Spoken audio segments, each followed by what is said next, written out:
Welcome to the commerce section. और इस video में हम लोग डिस्कस करने जा रहे हैं मैनेजमेंट प्रिंसिपल एंड एप्लीकेशन, जो कि बीकॉम ऑनर्स का फर्स्ट सेमेस्टर का सब्जेक्ट है। इसका हम लोग डिस्कस करेंगे एग्जाम पैटर्न, इसका वेटेज, इसकी स्पेलिंग गलत हो गई है उसको आप सही कर लेना, और पास्ट ईयर क्वेश्चंस जो आए हैं आपके एग्जामिनेशन में उनको भी मैं आपको बताने वाला हूँ।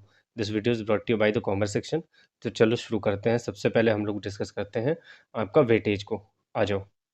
तो दोस्त आ जाते हैं हम लोग सबसे पहले पैटर्न पे बात करते हैं। आपका पेपर पैटर्न किस टाइप से आएगा? आपके उसमें सबसे पहले होंगे 5 यूनिट्स। यूनिट्स होंगे आपके 5, 1 2 3 4 और एक 5 हो जाएगा। 5 यूनिट्स हैं, ठीक है। अब 5 यूनिट्स में आपके चैप्टर्स हैं। फर्स्ट यूनिट में है 4 चैप्टर, सेकेंड यूनिट में है आपके 4 चैप्टर्स, थर्ड यूनिट में है 3 चैप्टर्स, फोर्थ यूनिट में है आपके 7 चैप्टर्स, और फिफ्थ यूनिट में है आपके 3 चैप्टर्स। जो कि टोटल इनका करोगे तो वो हो जाएंगे 21 चैप्टर्स, ठीक है। और अगर आप मटेरियल उठा के देखोगे एसओएल का, तो करीब करीब 450 पेजेस का तो सिर्फ मटेरियल है। आ जाओ, इसके बाद इनका वेटेज चेक करते हैं। यूनिट 1 का वेटेज रहेगा आपका 15%, यूनिट 2 का वेटेज रहेगा आपका 25%, यूनिट 3 का वेटेज रहेगा आपका 20%, यूनिट 4 का वेटेज रहेगा आपका 25%, और यूनिट 5 का वेटेज रहेगा आपका 15%, जो कि टोटल आ जाता है आपका 100%। तो ये आपका वेटेज रहेगा। तो आप लोग कोई भी चैप्टर छोड़ के नहीं जा सकते, क्योंकि सभी चैप्टर्स में से आपके क्वेश्चंस आना है, ये पक्का इन लोगों ने मार्किंग स्कीम में आपके बता दिया है ऑलरेडी। जो पेपर सेटिंग होते हैं ना, जो एग्जामिनर होते हैं पेपर सेट करने वाले, उन लोगों को स्ट्रिक्ट इंस्ट्रक्शंस है कि सभी चैप्टर्स में से क्वेश्चन पूछा जाए। चलो आ जाओ, हम लोग डिस्कस करते हैं आगे की बात।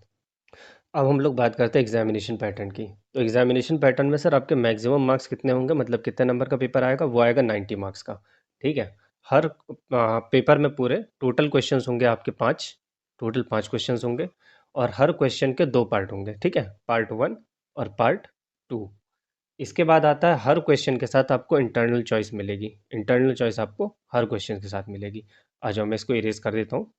फिर उसके बाद हम लोग लिखते हैं जो आपका 1 2 3 4 और जो फिफ्थ वाला क्वेश्चन होगा ना, फिफ्थ वाले क्वेश्चन में सर दो चीज़ें हो सकती हैं। या तो आपका केस बेस्ड स्टडी आ जाएगा, केस बेस्ड क्वेश्चन आ जाएगा, या तो फिर शॉर्ट नोट आ सकता है, या तो फिर डिफरेंशिएट बिटवीन दो चीज़ों में आपको डिफरेंशिएट करने के लिए बोल देंगे। तो ये आपका पेपर पैटर्न रहने वाला है, ठीक है। आ जाइए, अब हम लोग डिस्कस करते हैं past year question papers. Past year papers, यह सभी के सभी जो क्वेश्चंस है ना, ये सभी के सभी आपको एग्जाम्स से पूछे गए हैं, और मैंने पुराने पेपर्स को उठा के कंपाइलेशन बना दिया है। सो आप लोग इसको एटलीस्ट करके जाना। मतलब कि अगर आपने तैयारी नहीं भी की है, फिर भी इन क्वेश्चंस को देख के जाना, क्योंकि एग्जामिनेशन के क्वेश्चंस हैं, एग्जाम में पूछे गए हैं, और इन क्वेश्चन की आप जानते हो अलग से वैल्यू होती है। तो ये क्वेश्चंस को आप स्किप नहीं कर सकते, प्लीज़ इनको करके जाना। क्वेश्चंस हैं बहुत सारे, क्योंकि मैंने बहुत सारे पुराने पेपर्स को कंपाइल किया था, इसलिए क्वेश्चन नंबर बहुत सारे हैं, लेकिन इनको आप स्किप मत करके जाना। एटलीस्ट एक नज़र तो मार के ही जाना इन पे। बाकी जो आपके एसएल के मटेरियल के पीछे जो क्वेश्चन है, 5 क्वेश्चन, 4 क्वेश्चन, 7 क्वेश्चन, 8 क्वेश्चन है, वो हर चैप्टर के पीछे आपके जो क्वेश्चन है उनको देख के चले जाना। प्लस ये जो क्वेश्चन है, इन सभी क्वेश्चन को प्लीज़ करके देख के जाना। एटलीस्ट करके नहीं जाना चाहते तो कोई बात नहीं, लेकिन देख के जाना, क्योंकि एग्जामिनेशन क्वेश्चन आए हुए हैं इसमें से। ये एग्जामिनेशन पेपर के क्वेश्चन है, ठीक है। आ जाओ, मैं आपको दिखा देता हूँ, मैं इसको इरेज कर देता हूँ। तो उसके बाद मैं आपको स्क्रीन में स्लाइड करता रहूँगा, आप लोग देखते रहिएगा। आ जाइए, ये रहा 1 2 3 4 5, ऐसे करके आपके बहुत सारे क्वेश्चन हैं। मैं धीरे धीरे स्क्रीन स्लाइड कर रहा हूँ, तो प्लीज़ आप लोग क्वेश्चंस को देख लेना अच्छे से। इन क्वेश्चंस में से आपको ज़रूर कोई ना कोई एग्जामिनेशन में देखने को मिल जाएगा। ये कोई इंपॉर्टेंट लिस्ट नहीं है आपको, ये एग्जामिनेशन क्वेश्चन है बेसिकली, तो इंपॉर्टेंट लिस्ट तो हम लोग कह नहीं सकते। क्वेश्चंस इंपॉर्टेंट है क्योंकि एग्जामिनेशन में पूछे जा चुके हैं, ठीक है। ये देखो, ये सभी के सभी जो है ना, ये क्वेश्चन नंबर 5 में मैंने बताया ना डिफरेंशिएट बिटवीन, ये शॉर्ट नोट वाले हैं। ये आपके एग्जामिनेशन में सभी के सभी शॉर्ट नोट में आए हुए हैं। अगर आप स्टडी मटेरियल ओपन करके देखोगे ना, हर एक टॉपिक पे क्वेश्चन बन जाएगा सर, हर एक टॉपिक पे। कोई भी टॉपिक ऐसा नहीं है जिसमें से आपको क्वेश्चन नहीं बनाया जा सकता, ये तो आपको पता चल ही गया होगा।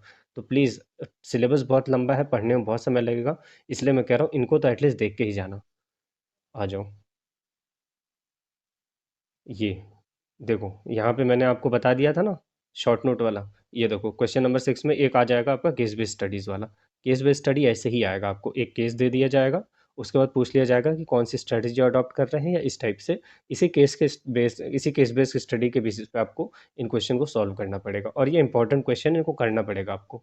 6th वाले क्वेश्चन में चॉइस आ सकती है आपकी शॉर्ट नोट और केस बेस्ड स्टडी में। तो आपको कौन सा करना है ये आपकी चॉइस है। हालांकि मैं कहूँगा कि दोनों को प्रिपेयर करके जाओ, कौन सा टफ आ जाए कौन सा इजी आ जाए ये हम लोग यहाँ पे नहीं बता सकते। तो आप लोग प्लीज़ इनको अच्छे से प्रिपेयर करके जाना। आ जाइए। आई होप आप लोगों को क्वेश्चन अच्छे से दिख रहा होगा। इनको देख के जाना यार प्लीज़। इनमें हम लोग इंपॉर्टेंट क्वेश्चन रिलीज़ करने की हालत में नहीं है पहली बात, क्योंकि ये सब्जेक्ट इतना वास्ट है और इतना, ये देखो एक और केस बेस्ड स्टडीज़ आया हुआ था, कहाँ गया, ये देखो, ये वाला वोल्टास वाला, इसको भी प्लीज़ देख लेना एक बार। इसी टाइप के क्वेश्चन आएंगे आपके पेपर में। हम लोग इंपॉर्टेंट क्वेश्चन इसलिए नहीं दे सकते क्योंकि हर एक चीज़ इसमें इंपॉर्टेंट लग रही है, और अगर आप बुक खोलोगे ना तो सभी के सभी पेपर्स, सभी के सभी पेजेस में आपको जितने भी क्वेश्चंस मिलेंगे वो आपको लगेगा कि हाँ यार इसमें से तो क्वेश्चन बन सकता है एग्जाम में। तो उसमें से आप लापरवाही नहीं कर सकते।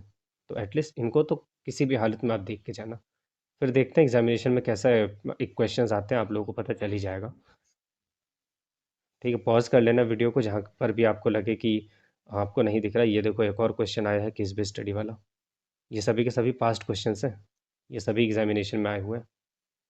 ये देखो, उसके बाद ये इस टाइप के क्वेश्चंस जो रहते हैं ना, ये जैसे ये वाला है, ये वाले क्वेश्चन क्या रहता है, आपके जो बुक में कोई भी एक सेंटेंस दिया होता है उसको उठा के वो बोल देंगे कि एक्सप्लेन करो या एलैबोरेट करो। तो आपको वो पढ़ा होना चाहिए तभी आप उस चीज़ को आंसर कर सकते हो, अपने मन से क्वेश्चन लिख सकते हो। क्योंकि एग्जामिनर जब वो पेपर पैटर्न में वो आपका चेकिंग मार्किंग स्कीम जब बनाते हैं ना, मार्किंग स्कीम, उसमें उन लोगों का जो आंसर फ्रेम किया होता है उसी के बेसिस पे मार्क्स मिलते हैं।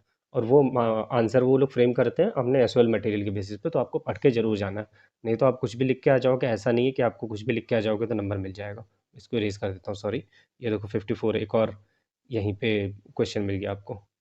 इनकेस हो सकता है क्वेश्चन से रिपीट हो गए हो तो आप उनको स्किप कर देना, लेकिन मैंने कोशिश की है रिपीट ना रहे, क्योंकि एग्जामिनेशन बहुत पास में आ गया, आप लोग को पेपर बहुत जल्दी ही शुरू होने वाले हैं। तो इसीलिए मैंने जल्दी जल्दी में इसको कंपाइल करके बनाया है।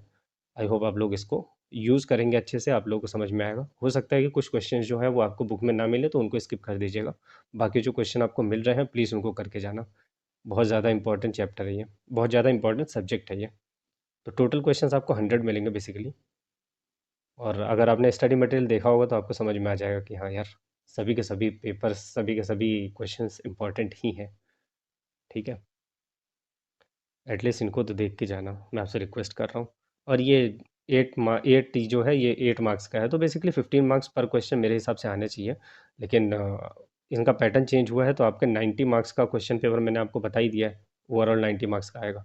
तो उसके हिसाब से आप लोग प्रिपेयर करके जाना। ठीक है, आ जाओ। तो ये 100 क्वेश्चंस हो गए कंप्लीट। तो ये सभी के सभी 100 क्वेश्चन है, इनको प्लीज़ देख के चले जाना।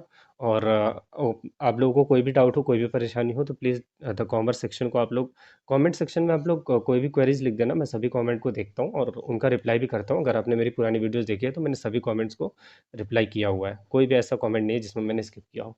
सभी के सभी कमेंट पढ़ता हूँ, मोस्टली का मैं रिप्लाई करता हूँ। एक या दो क्वेश्चन अभी तक के जितने भी हैं, एक या दो कमेंट्स छूटे होंगे। तो आपको ये चीज़ समझ में आ गई होगी।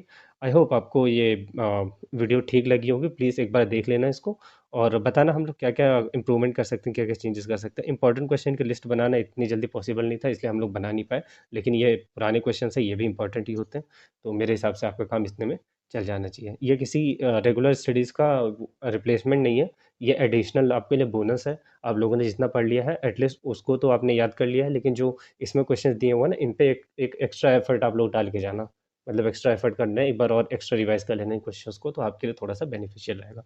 सो do like and subscribe guys, like and subscribe commerce section. I see you in my next video guys, thank you so much. Okay.